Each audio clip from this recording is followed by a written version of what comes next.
Imagine a snow-blanketed ranch land, stretching endlessly beneath a raging Montana blizzard, whistling winds and swirling drifts that can swallow a person whole. Luke Anderson. A seasoned rancher with every reason to stay huddled by a crackling fire stumbles upon an impossible sight. A half-frozen stranger, an unconscious woman collapsed in the storm's fury. She clutches a curious leather-bound journal that seems older than any living soul. Within it lies a shocking secret, a coded map leading to a long-rumored lost treasure said to reshape fortunes. As Luke rushes to save her life, he unwittingly opens the door to a world of hidden pasts, violent betrayals, and desperate pursuits. Luke Anderson was as rugged and steadfast as the Montana mountains that outlined his family's ranch. The land, a sprawling 5,000-acre property just outside of Billings, had belonged to the Andersons for generations. Cattle roamed wild across the foothills' fences, stretched for miles, and the wide Montana sky seemed both majestic and foreboding in equal measure. From a young age, Luke learned to respect the land's moods, searing heat in the summer, bone-chilling cold in the winter, and sudden tempests that could snatch a soul from the earth without warning. That January had been particularly brutal. The National Weather Service in Billings issued an urgent blizzard warning that rattled even the seasoned ranchers. Luke prepped his barns, secured extra feed, and made sure the ranch hands had warm, dry quarters. Yet as the howling wind descended on the ranch late one afternoon, Luke felt a prickle of unease. The clouds overhead roiled with fierce intent, and the sharp tang of icy air told him that this was no ordinary storm. "Better get the horses inside," Luke called out to his longtime friend and ranch hand Manny Alvarez, who'd worked with him since they were teenagers. Manny nodded, eyes wide. Without another word, they both set to work, bracing doors, corralling the animals, and double-checking the generator. Snow began to fall with a heavy steadiness that made the world turn white. In a matter of hours, the ranch was nearly drowned in swirling drifts. The storm raged well into the evening. Luke was about to settle down with a mug of coffee in the ranch house. He pulled aside the window curtain and peered out at the ghostly shapes of towering snowbanks. That was when, in a flash of lightning-like brightness from a rogue electrical arc overhead, he saw movement near his front gate. At first, he assumed it was a stray steer, but he caught a glimpse of something different, a human figure, stumbling, swaying, and finally collapsing. Shock jolted him into action. Without hesitation, he hollered for Manny. Tossed on his heavy winter coat and grabbed his lantern. The driving snow lashed at him mercilessly as he trudged toward the gate. What he found made his heart lurch. A woman lay half buried in the powder, her lips tinged blue clothing soaked and frosted with ice. She clutched a worn leather journal in one hand, her fingers stiff from the cold. Luke dropped to his knees. "Hey, can you hear me?" he shouted over the wind. She didn't respond, didn't so much as twitch. Carefully he lifted her limp form and turned back toward the ranch house. Manny appeared, bracing the door open against the gale. Together they carried the stranger inside and lowered her onto the living room sofa, piling blankets over her. Her hair was matted and stuck with ice crystals, her face dangerously pale. Manny raced to bring hot towels and a portable heater. Luke tugged off her coat and boots with numb fingers. "Call Dr. O'Connor."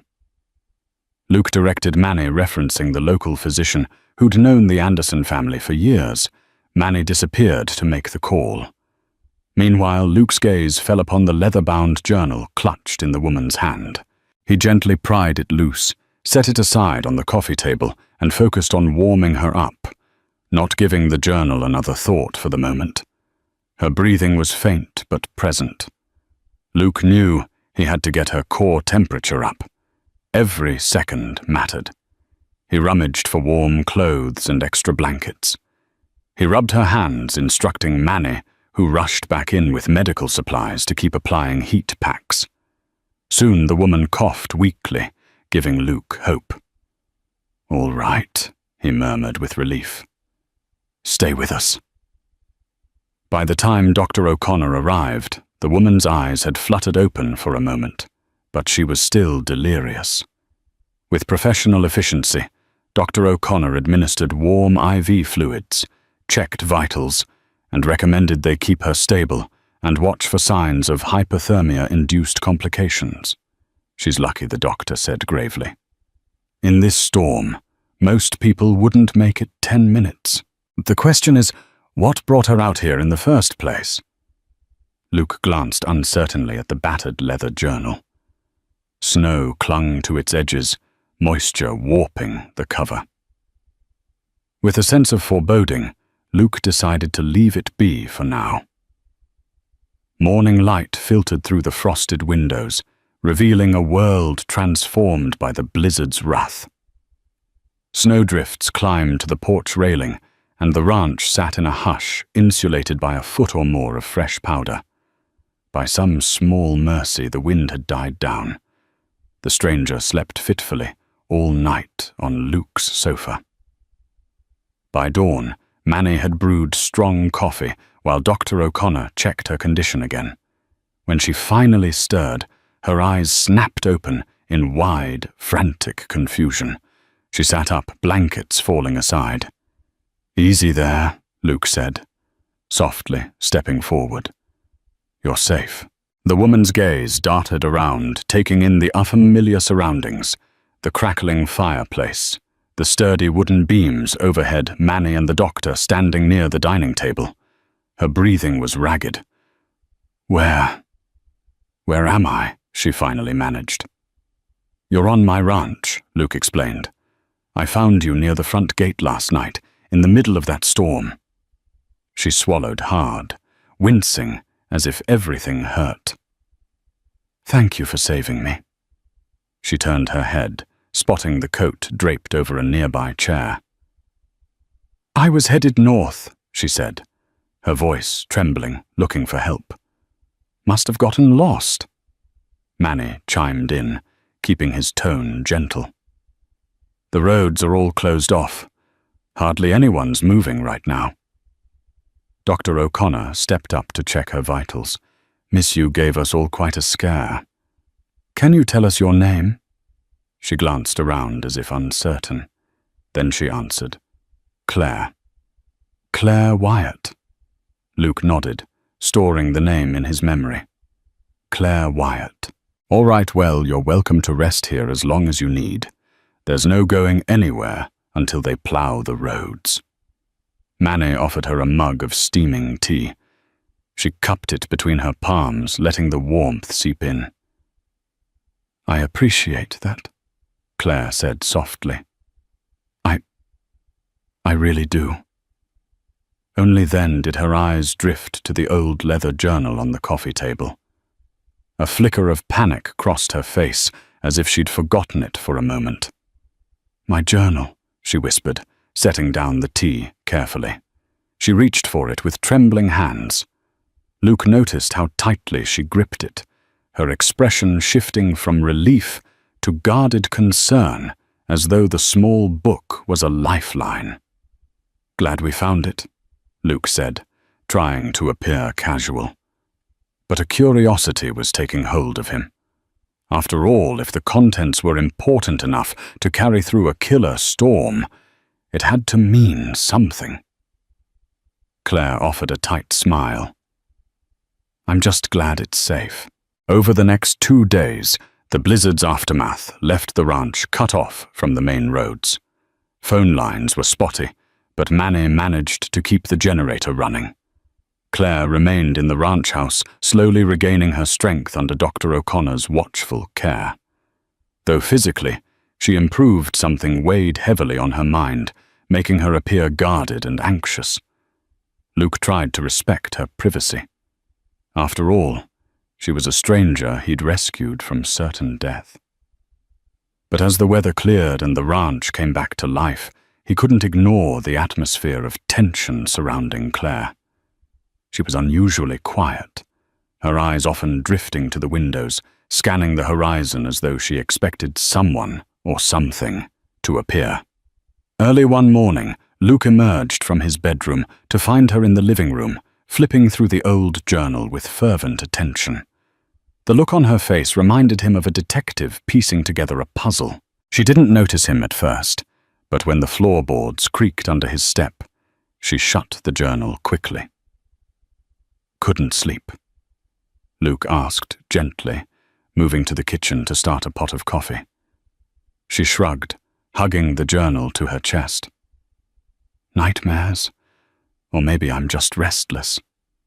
He nodded, letting a comfortable silence unfold until the scent of fresh coffee filled the air. Then he leaned against the counter. "I was wondering," he ventured carefully, "what brought you out to these parts. Folks around here tend not to wander on foot during a storm." Claire's gaze flickered to the book. "I'm here chasing a rumor," she admitted. She swallowed, choosing her words with caution. "Heard there might be something valuable hidden in this region. An old story from my grandfather. I didn't expect the blizzard to catch me off guard." Luke raised an eyebrow. "Valuable like gold or something?" She gave a hesitant smile that didn't quite reach her eyes. "Treasure of a sort, but I'm not exactly sure what form it takes." She ran a hand over the journal's worn cover. "My grandfather, Stuart Wyatt, claimed his father found references to a lost deposit of gold hidden by an old expedition in the late 1800s. Something about unscrupulous fortune seekers burying part of their find near a ranch up in Montana. Honestly, I'm still unraveling the puzzle." The mention of lost gold made Luke's mind spin. Folklore about hidden riches sprinkled the West like seeds, but very few turned out to be more than tall tales. Yet Claire's sincerity was disarming. "Well, we do have a lot of old stories around these parts," Luke said. "Gold rush days left behind more rumors than actual fortunes." Claire nodded, clutching the journal. "True. I'm sure plenty of folks have chased ghosts, but my grandpa insisted our family's version was real. After he passed, I found this journal among his things. The map is incomplete, references coded. I was trying to verify some of the local landmarks. Then the storm hit." Luke studied her. She seemed haunted, standing there in her borrowed sweater and thick socks, scanning a fragile text from yesteryear. A sharp wave of sympathy washed over him. "Look," he said, voice quiet. "If you need help, I might know a few local historians or surveyors who can decipher old land records. We have a friend in Helena, Dr. Harriet L. Jacobs. She's a professor emeritus of Western history at the University of Montana. Manny and I have consulted her a couple of times about the ranch's documents." Claire's eyes lit up a mixture of hope and anxiety. That might be really helpful," she said, softly. Although the sun finally broke through after days of gloom, the roads remained partially impassable for a while. Luke used his truck outfitted with chains to make a supply run into Billings. Manny stayed behind at the ranch to keep an eye on things and to watch over Claire, who was still too weak to travel far. Luke felt a tug of excitement and apprehension. If there was any truth to Claire's story, unearthing a lost gold deposit could mean life-changing wealth. But such stories also drew unsavory characters. The last thing Luke wanted was trouble on his property. Sure enough, trouble loomed closer than he realized. While Luke was away, Manny heard the sound of an approaching vehicle crunching over frozen tracks. Looking out the front window, he saw a rugged SUV pulling up by the gate. It was unusual enough to put Manny on edge. He stepped onto the porch, noticing how the man who emerged had a disheveled appearance, long, greasy hair stuffed under a beanie, cheeks flushed with cold. The man shouted over the distance, "Hey, you folks got room for a traveler? My car's slipping on the roads." Manny frowned, crossing his arms. Something about this stranger set his nerves on alert. "Roads are rough," Manny allowed, "but you might find refuge at the diner in town if you can make it. We're not taking in visitors right now." The man's gaze slid past Manny to the house. "Well, you sure? Heard there might be folks here who can help. Name's Axel Drake, by the way." Manny could feel eyes scanning him for weakness. He didn't like it. "We're all good here, Mr. Drake," Manny said, not budging. "Try the next property down the highway." Axel stared a moment, tight-lipped. Then with a curt nod, he muttered something Manny couldn't catch and climbed back into his SUV. The vehicle reversed out of the driveway, tires spinning in the snow. Manny waited until it vanished behind a swirl of snow before going back inside. Claire stood by the window, her face taut. "Who was that?" she asked, worry threading her voice. Manny shrugged, forcing nonchalance. "Just some drifter, maybe." Claire pressed her lips together. "He could be looking for me." Manny's eyebrows shot up. "Why do you say that?" She hesitated, glancing at her journal. "Because I'm not the only one who's heard about the treasure. I might have mentioned it to a few people in passing when I was asking around. If he suspects I have the map." She trailed off, biting her lip, sighing. Manny nodded. "Let's hope that's not the case," he said, but a chill ran up his spine that had nothing to do with the weather. When Luke returned later, Manny immediately briefed him on Axel Drake's appearance at the gate. Claire grew pale as Manny recounted the exchange. After some hemming and hawing, Claire finally leveled with them.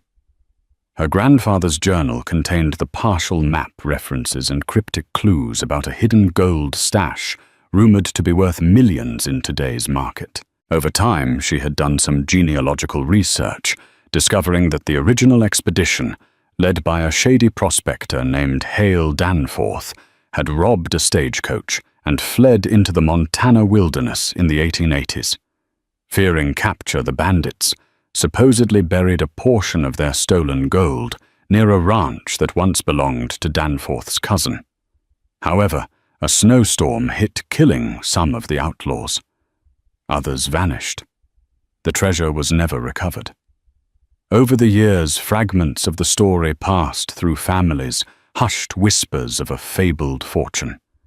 Claire's great-grandfather was said to be connected to one of the men who survived obtaining a coded journal that spelled out a rough location somewhere in southwestern Montana. "I think the ranch they mention might be near here," Claire told Luke and Manny, tapping the journal's yellowed pages. "I need to confirm the old land boundaries. They've changed a lot since the 1800s. The best place to start is the county registrar's office in Billings or someone who's specialized in Montana land surveys." Luke folded his arms. That might explain Axel Drake's interest, if he's after the same thing, he said gravely. Gold fever never really went away in these parts. Claire nodded. "He probably wants the journal. I'm sure he's not working alone. These things tend to draw a certain kind of crowd." Though Manny and Luke exchanged a look of concern, they also felt a surge of protective adrenaline. If danger was on the horizon, they intended to be prepared. "How about this?" Luke offered. "We'll contact Dr. Harriet L. Jacobs in Helena. She's a friend. She might be able to interpret these references or point us toward the correct archives. Once the roads improve, I can drive you out there. Manny can hold down the fort. Keep an eye out in case anyone else comes snooping." Claire lowered her gaze. "You've already done so much." Luke raised a hand. "Think of it as paying off a debt. You were freezing to death on my property after all. There's got to be a reason we crossed paths." Claire swallowed. Tears glistened in her eyes, a mixture of relief and gratitude. "Thank you," she whispered. By the time they managed to make the trek to Helena, a few days later, the ranch had settled into post-blizzard calm. Manny promised to keep a close watch, especially for that drifter Axel Drake. Dr. O'Connor visited to confirm Claire's health was stable enough to travel. The drive was long, but scenic, winding through valleys of snow-draped pine forests and broad plains glittering under the winter sun. In the front seat of Luke's truck, Claire clutched her journal, eyes flicking anxiously to the rearview mirror every so often. Luke, noticing her tension, tried to lighten the mood. "Ever seen big sky country like this?"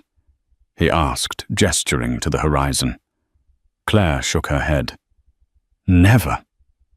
It's beautiful, but in a harsh, wild way." Luke let her words hang. Montana was indeed a land of stark contrasts, magnificent but unforgiving.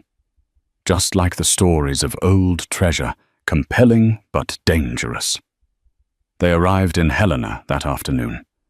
The grand stone edifice of the Montana Historical Society Library loomed, housing archives that charted the state's turbulent frontier days. Dr. Harriet L. Jacobs, a spry woman in her 70s with a thick head of white curls, greeted Luke warmly. "Luke Anderson. I haven't seen you in ages," she exclaimed, hugging him. "And who is this Dr. Jacobs? Meet Claire Wyatt. She's got an old journal we'd like you to look at." In a quiet reading room lined with dusty tomes, Claire gingerly laid out the journal for Dr. Jacobs.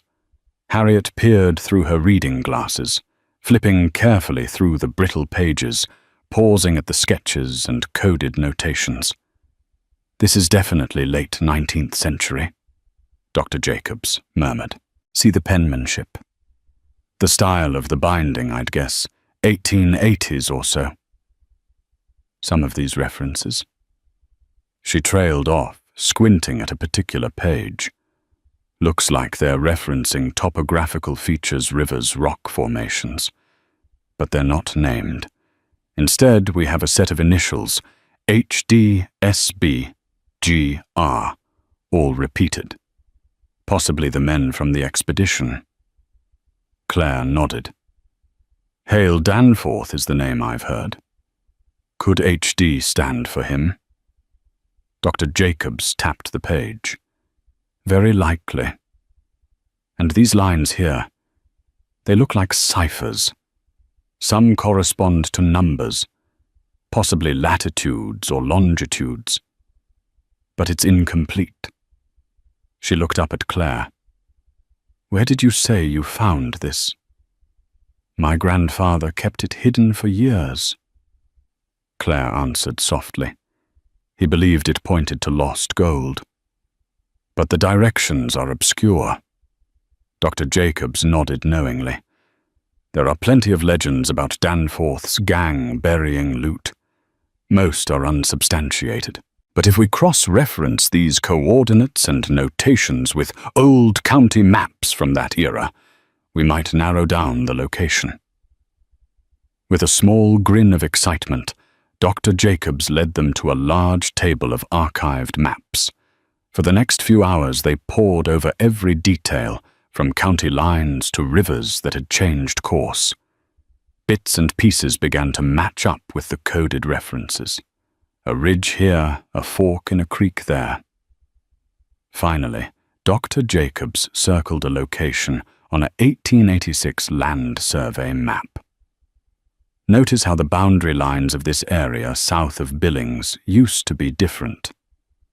The ranch that existed here was once called the Danforth homestead, she explained, glancing at Luke. Is that anywhere near your property? Luke stiffened, leaning forward. The circled region was frighteningly close to the northwest corner of his ranch, an area he rarely ventured into because of steep ravines, and right near that corner ran a portion of the Musselshell River. Driving back from Helena, Luke felt an uneasy weight in his gut.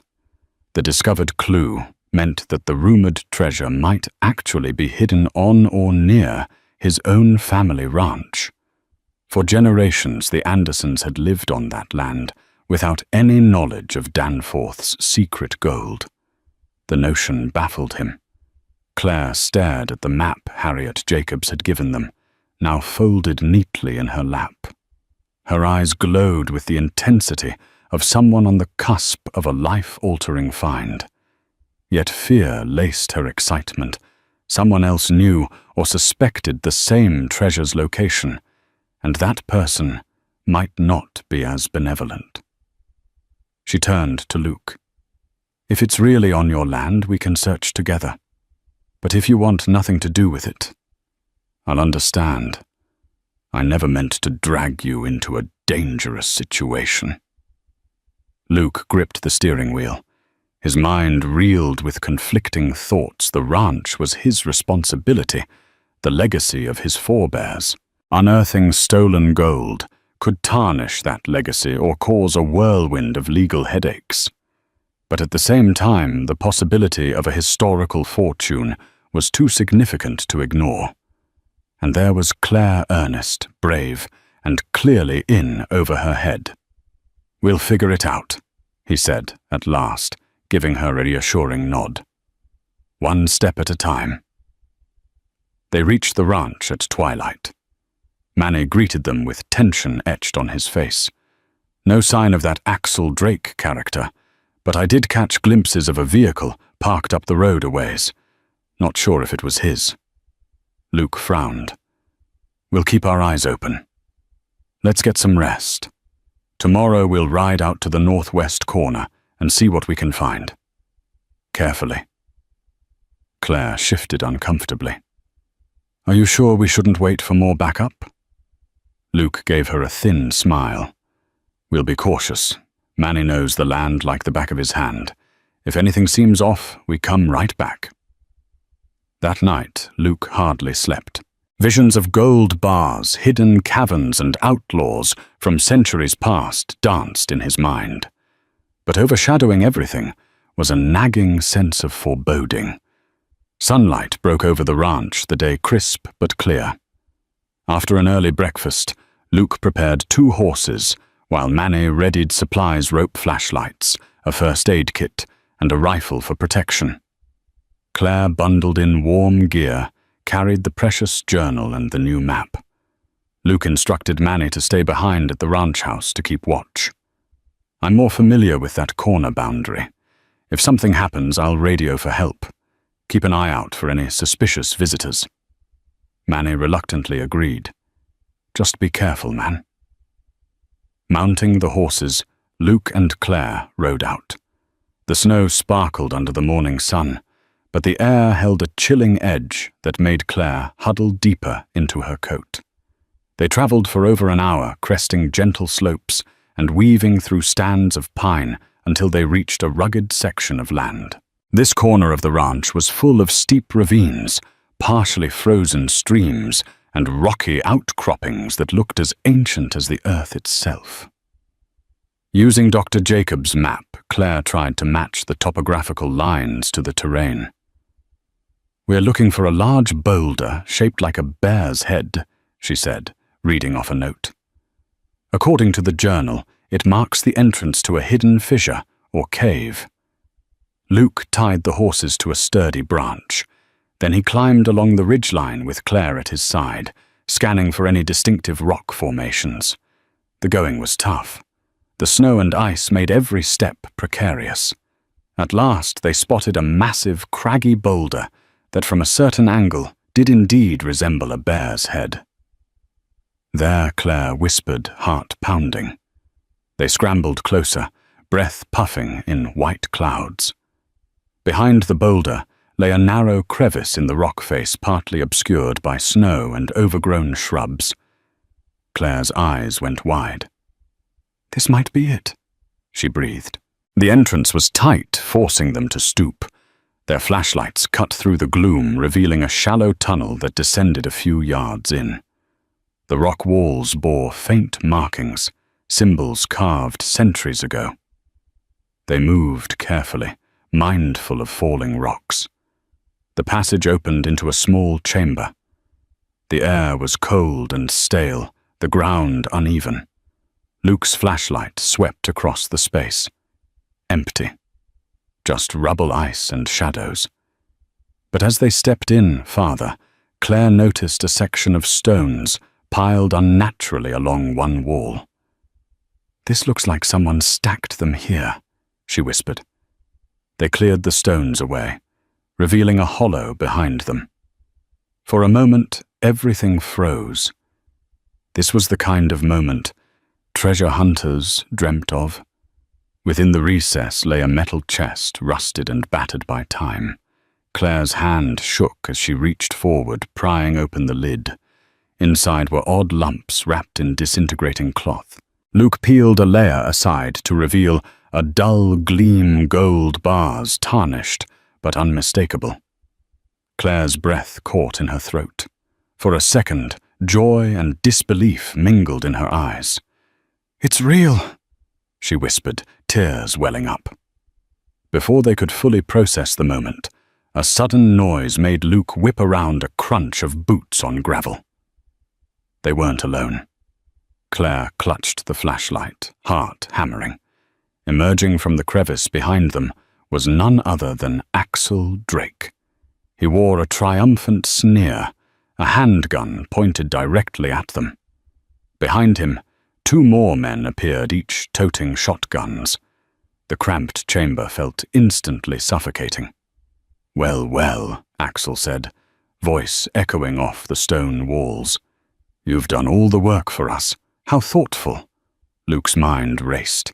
They were cornered, outnumbered, and definitely outgunned. Axel stepped forward, eyes glinting greedily as he eyed the chest. Hands in the air barked one of his accomplices. Luke and Claire slowly complied. Axel nodded at the chest. "Open it the rest of the way," he ordered. Claire swallowed hard. Luke, moving slowly, lifted the lid fully. The men's faces twisted with delight at the sight of those tarnished bars. "Looks like Grandpa's story was true," Axel crowed, glancing at Claire with a venomous grin. "And you almost got away with it, sweetheart." Luke glared. "You want the gold, fine. Just let us leave." Axel laughed. "I wish it were that simple. But we can't have you folks running to the cops, can we?" One of the other men, a burly figure with a scar on his jaw, stepped closer. Claire's stomach knotted. This was worse than she'd feared. They might very well plan to kill them. Suddenly, Luke made a desperate move. He lunged, grabbing the side of the chest and toppling it toward Axel's legs. Bars of gold clattered the heavy metal, banging onto the rock floor. In the chaos, Claire ducked to the side, heart pounding as a shot rang out. The bullet ricocheted off the cave wall. Sparks and shards of stone flew the noise, reverberating painfully in the enclosed space. "Run!"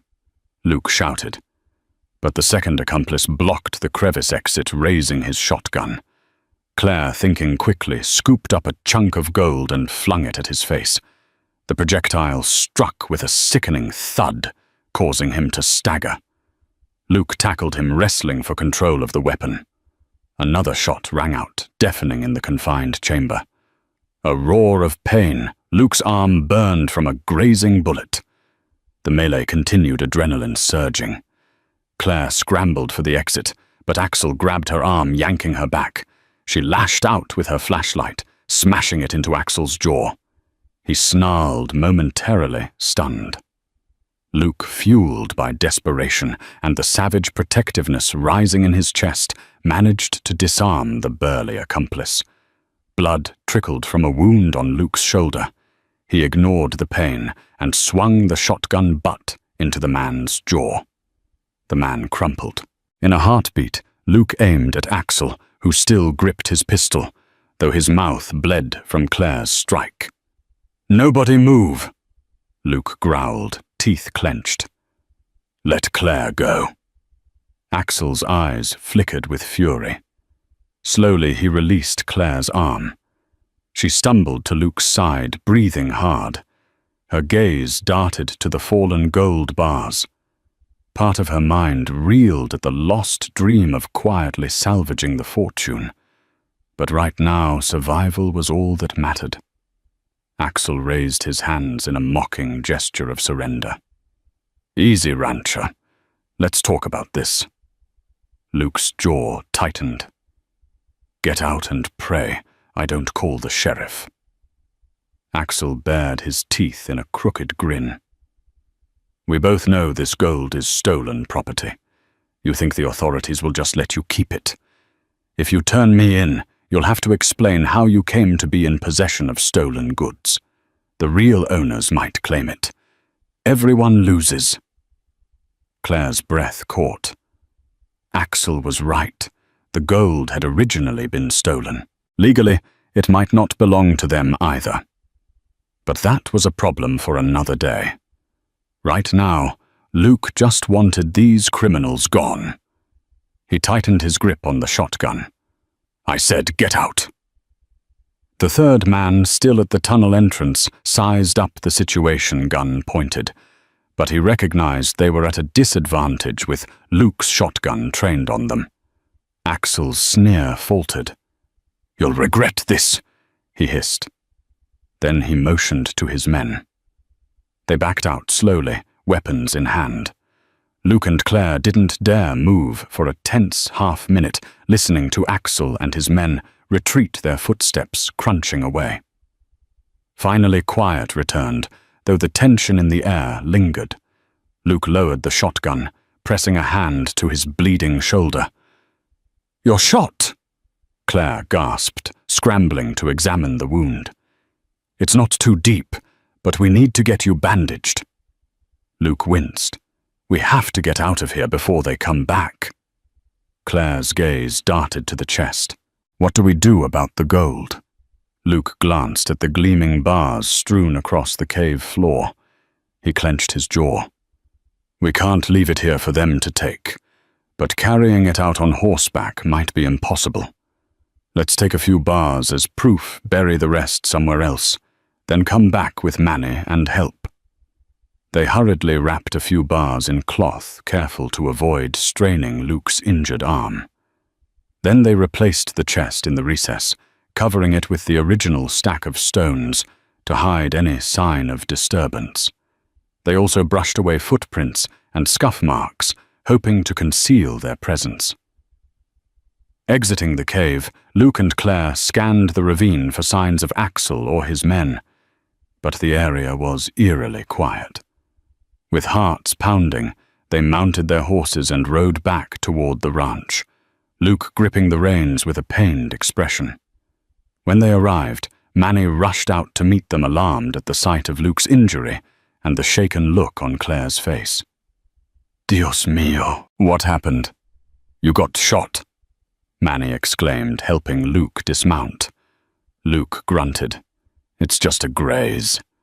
Ran into some unwanted company." Manny led them inside, where Claire and Manny cleaned and bandaged Luke's wound. Despite the sharp pain, Luke managed to outline the events in the cave. Manny's eyes widened at mention of the gold. "So it's real," he muttered. Claire paced near the hearth. "They'll come back. Axel's not going to give up that easily." Luke nodded grimly. "He knows the approximate location now. It's only a matter of time." Silence fell, broken only by the crackle of the fire. Manny cleared his throat. "We need to decide what to do. This gold was stolen in the first place. If we go to the authorities, we risk losing everything and exposing ourselves to more danger if Axel tries to ambush us. But if we don't, we're basically in a standoff with criminals on our own property. Claire clenched her fists. My grandfather always believed that if it was found, there'd be a rightful claim from the victim's descendants. He never wanted to keep stolen treasure, he just wanted closure. But I don't know how the law handles something so old. Luke ran a hand through his hair, which was slick with sweat despite the cold. I know someone in the local sheriff's office. Sheriff Walt Henderson. He's known me since I was a kid. If there's anyone who might help do this by the book, it's him. But it's risky. That gold could be seized. The state might treat it as unclaimed property or send it to the federal government. It could take years to sort out. Meanwhile, we'll have a target on our backs from these thugs. Claire looked torn, tears brimming in her eyes. The last thing I want is for people to get hurt because of this. It's not worth it if we're all living in fear. Manny pressed his lips together. Luke, maybe we should talk to your friend Dr. Harriet Jacobs again. She might have some insight on historical ownership. Or we just do the right thing and contact the sheriff.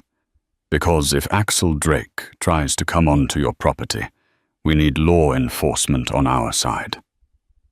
Luke sat heavily in a chair, wincing at the pain in his shoulder. Let's think this through carefully, he said, exhaustion weighing on his voice. We can't let criminals roam free, and we sure can't handle them alone forever. That evening, they planned to call Sheriff Henderson first thing in the morning.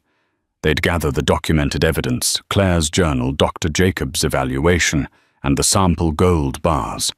Then they'd see if some arrangement could be made to keep them safe while the legalities were sorted out. But the night brought new terrors. Darkness fell across the ranch like a heavy curtain. Manny kept watch at the living room window, a rifle leaning nearby. Luke dozed fitfully on the couch, refusing to leave Manny alone on guard duty. Claire sat at the kitchen table, poring over the journal with trembling fingers, as if searching for some final piece of wisdom. A sudden flash of headlights outside made Manny's heart jolt. He peered out into the blackness. 2 vehicles approached, beams slicing through the gloom. Manny cursed under his breath. They're here! Luke roused, adrenaline surging. He winced but forced himself upright, reaching for the rifle. Claire's face went pale. We have to call the sheriff now. But as Manny lifted the phone, the overhead lights flickered and died. The generator coughed, sputtering. The phone line crackled. Then silence. Luke realized the power was cut. They were plunged into darkness. Grab flashlights, Manny said at voice tight. We gotta be ready.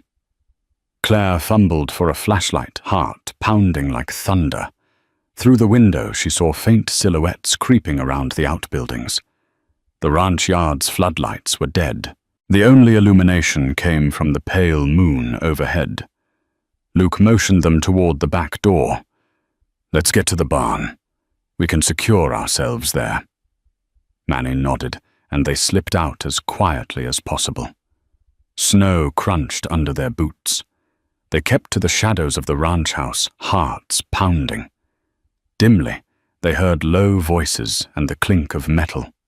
Axel and his men had come prepared. Reaching the barn, Luke and Manny slid the doors shut, bracing them from inside with a heavy plank. Claire huddled near the wall. They switched on a single flashlight beam, enough to see each other, but not enough to broadcast their location. Outside footsteps crunched over frozen ground.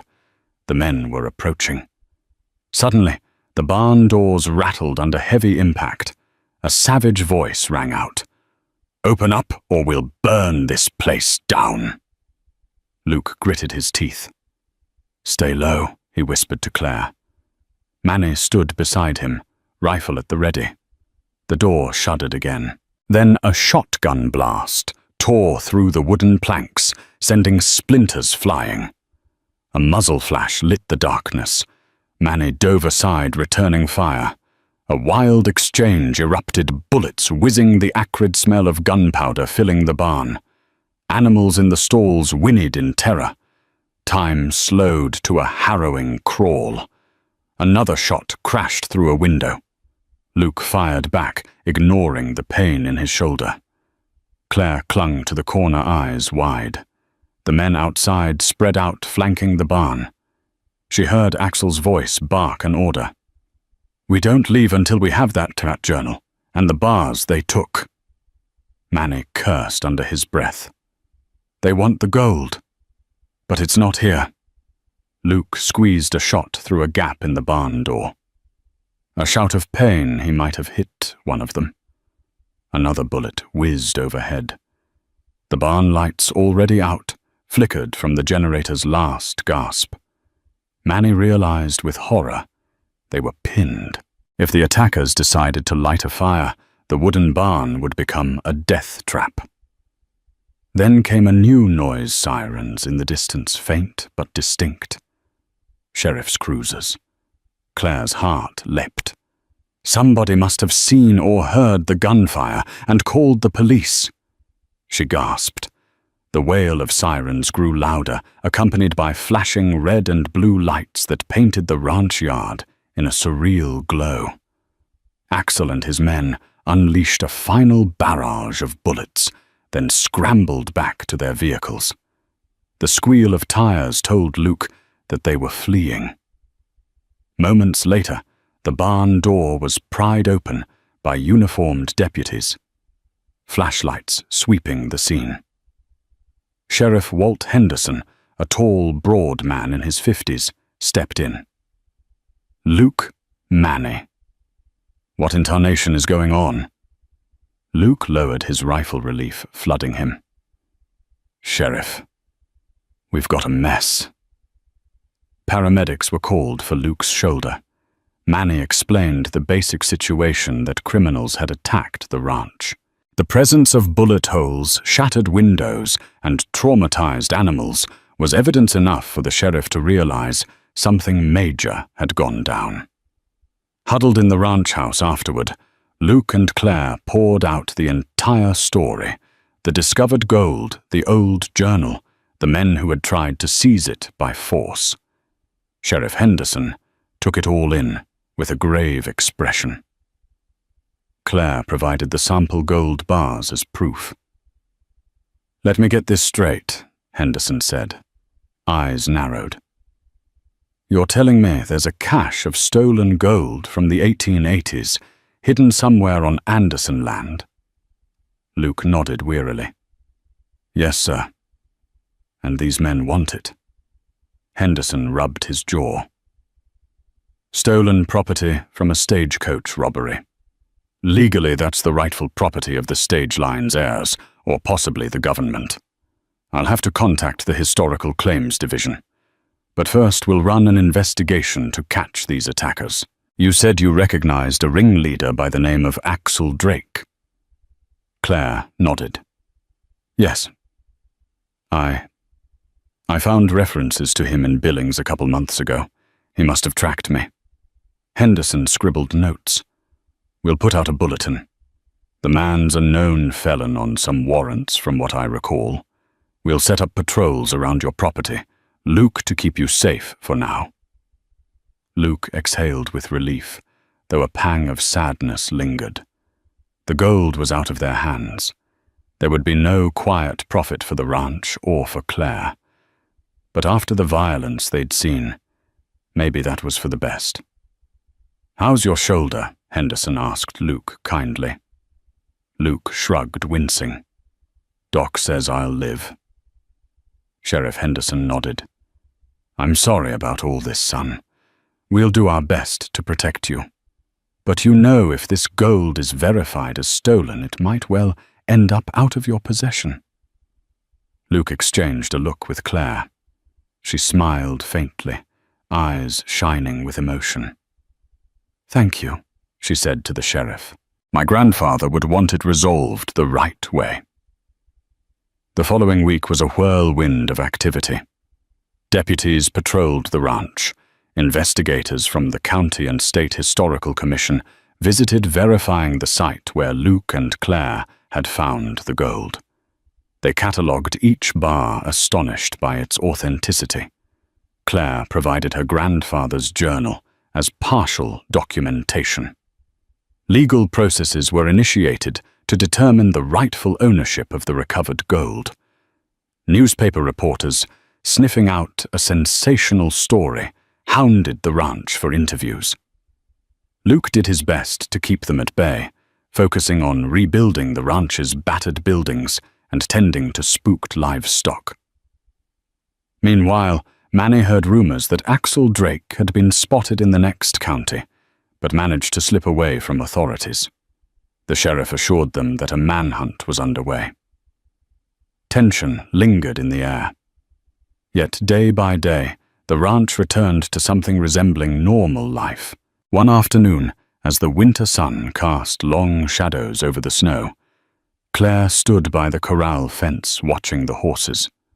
She'd been staying in the ranch house helping around the property, waiting for the legal tangles of the gold to unwind.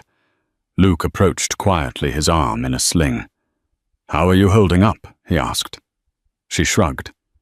"It's not how I expected it to go. Part of me wanted to find that treasure and, I don't know, maybe pay off debts, help people in need. But sometimes life doesn't work out the way we plan." Luke nodded. "We might not have ended up millionaires, but at least no one was killed. And hey, we didn't let those thieves win." Claire smiled softly, brushing back a stray hair. "True. I also found something else I wasn't expecting." "Yeah?" he asked gently. She turned to him, eyes warm despite the chill air. "I found friends," she said. "You and Manny. A sense of belonging that I haven't felt in a long time." Luke looked away, cheeks flushed. "Well, I'm glad for that," he murmured, sincerity thick in his voice. They fell into a comfortable silence, the horses huffing white clouds into the cold. 3 months later, spring arrived in Montana, melting the snows and reviving the land with fresh buds and green shoots. The treasure fiasco made headlines across the state. A legal process began analyzing historical claims. It turned out the Stagecoach Company from the 1880s had long since dissolved, but a distant descendant surfaced claiming partial ownership. The state's historical society also weighed in, wanting to preserve some bars for the museum. Claire's family lineage was recognized as having provided crucial evidence, her grandfather's journal. As a result, the courts allocated her a modest portion of the gold's market value as a finder's fee. Luke, too, was offered a small share for the location being on his land and for cooperating with the authorities. While not the vast fortune people had imagined, it was still enough to pay off some ranch debts, repair structures, and secure the ranch for years to come. Through it all, Axel Drake remained a fugitive at large, until one day the sheriff received word from Idaho. Drake had been picked up by local law enforcement after a botched robbery attempt. He now faced a laundry list of charges, including assault with a deadly weapon. The tension finally eased. Luke could breathe again, focusing on the everyday joys of ranch life. Manny, the rock-solid friend, teased Luke about using his windfall to expand the ranch or treat them all to a vacation. Luke just laughed, saying, "Maybe I'll take a day off." As for Claire, she decided to put down roots in Montana. She used part of her settlement to purchase a small plot of land near Billings. She wanted to stay close to the ranch and to the friends who had saved her life and helped her find a deeper purpose. She continued working with local historians to ensure the gold's story was properly documented. Her grandfather's journal was donated to the Montana Historical Society, where Dr. Harriet L. Jacobs called it one of the most remarkable primary source artifacts from that era. One late spring afternoon, Claire sat on the Anderson Ranch porch with Luke sipping iced tea as the sun set in a blaze of pink and orange across the horizon. The events of the past few months felt like a lifetime. Claire's eyes drifted to the north boundary, where steep ravines and hidden caves lay quiet, the final resting place of once-lost gold that nearly cost them their lives. Luke took her hand in his, a gentle warmth passing between them. Neither had to say a word to know that sometimes the real treasure wasn't measured in dollars or gold bars. It was the bond forged in danger, the resilience of the human spirit, and the promise of new beginnings. Thank you for joining us on this wild ride through blinding snowstorms, secret journals, and heart-pounding showdowns. As we've seen, sometimes the greatest treasures are born from loyalty, courage, and the surprising turns that bring people together. Proving once again that truth can be stranger and more powerful than any legend. If you found yourself lost in the wind-swept drama of Montana's frontier spirit, don't stop here. Please like this video, share it with friends who love an old-fashioned, pulse-pounding mystery, and subscribe for more stories that celebrate the resilience, hope, and humanity hidden behind every dusty page of history. Your support lets us keep digging into the past, revealing new gems of adventure for all you treasure seekers at heart. So go ahead, hit that like button, share this epic tale, and subscribe to stay on the trail of more unforgettable stories just around the bend.